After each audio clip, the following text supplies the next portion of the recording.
UFC.com's now going with one half of this fight by giving him one half of his name on their website. It's no longer Blood Diamond to them, it's Mike Diamond. And when you get down from Mike Mathika to Mike Diamond to Blood Diamond, and then you got to go back a little bit, it can't be good. Blood Diamond looking for his first win in years. He's taking on the CFFC welterweight champ, Chuck Buffalo.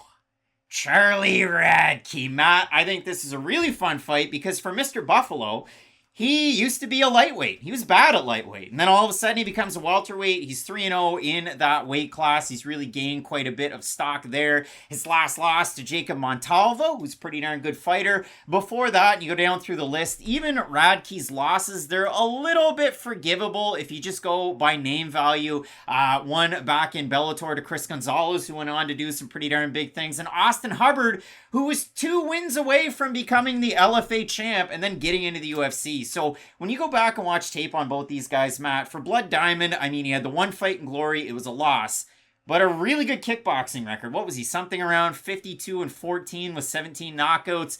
Diamond comes into MMA as a man, not as a 40-year-old. Exactly. But as a man, and Diamond's able to go out there and get wins over less than stellar competition. A 1-2 fighter, an 0-0 fighter in Hyung Min Hwang, who turned into a submission. So that was a good win for Diamond on the ground. And then he beat Dimskillies, one of the best names in all of MMA, who was 4-1 at the time, and he's now 5-4.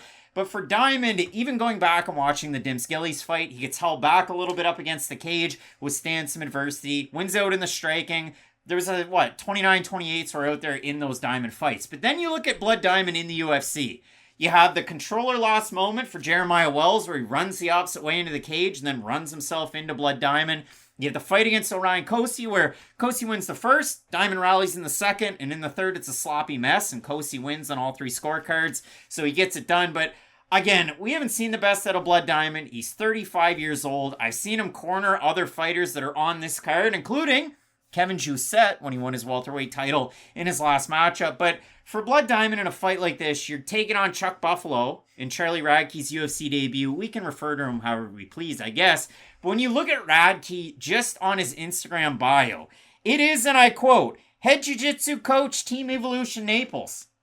Well, that's good. He's a black belt in that discipline, coach in the jiu-jitsu. And then if you look at Radtke, he's trained at multiple points in his career at VFS Academy in Illinois, or when those guys are coming down to Florida. So Bilal Muhammad, Matt Valley Flow Striking, Ignacio Bahamondes. And for this camp, it seems like Radtke went from Florida up to Illinois, got that training in, and now down to Australia. So when you look at a fight like this, I've talked about the positives and negatives for both guys. I haven't gone through the fights for Radtke yet. There's a lot of red flags.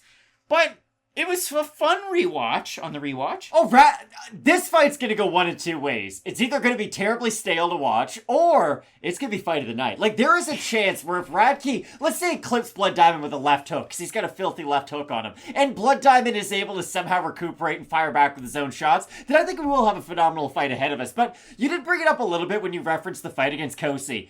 The Diamond cardio concerns me, especially if he's having success at any point, because it does come down to that Goldilocks effect, right? I don't think Blood Diamond has bad cardio per se, because at some points throughout the fight, even in the second round, he can fight at a very high pace. It just comes down to, can he pace himself for those 3 rounds and actually make it worthwhile so that he doesn't have, like you mentioned, those big peaks and valleys to his style? Because you guys know I love basketball. You know what's never been said in the history of the NBA? This guy's been bad for 2 seasons, but at 35, he's going to come back and put on the performance of a lifetime.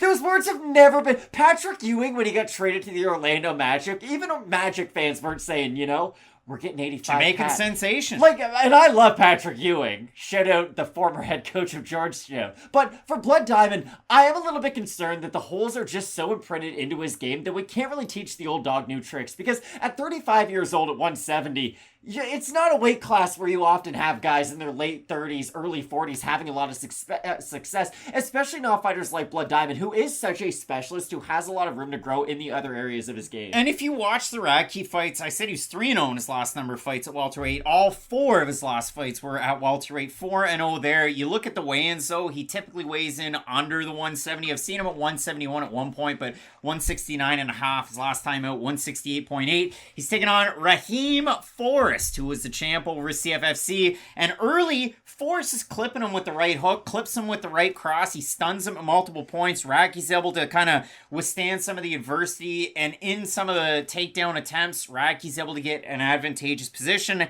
And by the end of it, Radtke is able to kind of hold his own and get the win. If you look at Radtke's last number of fights, before that, he's taken on Caleb Crump, who looked like Mike Pyle fighting out of the southpaw stance.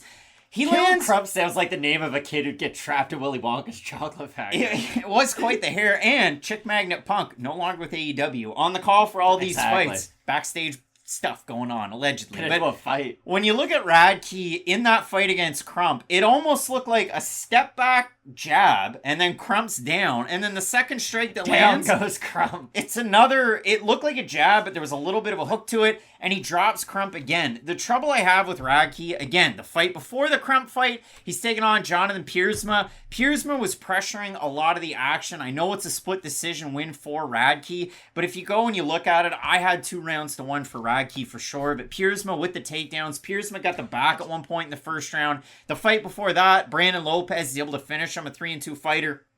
And the fight against Jacob Montalvo, it was all Radtke in the first round. He lands an illegal knee in that one, so they get back up. And in the second round, Charlie Radtke is completely gassed, and it's Montalvo getting him back. And that was a lightweight contest against Montalvo. But what I've seen out of Radtke, again, a really good lead left hand. He can throw it as a jab. He can throw it as a hook. He throws a good right cross, a good overhand right. But he doesn't throw in combination whatsoever. He throws a little bit of a leg and kick. He's very stiff on the outside. He's got a big reset. He leads with his chin, which is never good. And his cardio's pretty darn suspect. So I've got a lot of red flags with Charlie Radtke. Am I taking him to win the fight? Yeah. But the other red flag in this one, for being a head jiu-jitsu coach at a gym, that's awesome. But I've seen him taken down, I've seen him held down, and I've seen him in bad positions. And his takedown offense isn't the biggest hallmark of his game. Gerald Meerschaert's like, excuse me? Radtke tends to get into a lot of brawls. Gerald Meerschaert parallel, Charlie Radtke at Fury Pro Grappling was supposed to take on B. Joe Pyfer. Radtke out, Gerald Meerschaert in. So awesome to see that. But Matt, in this matchup, Radtke to be a debuting fighter is a 2.25 favorite. We have a look at the Tapology votes. The guy's 3-2 though. Surprise to us there to you. I'm gonna say over under 85% Radtke. I'll say under.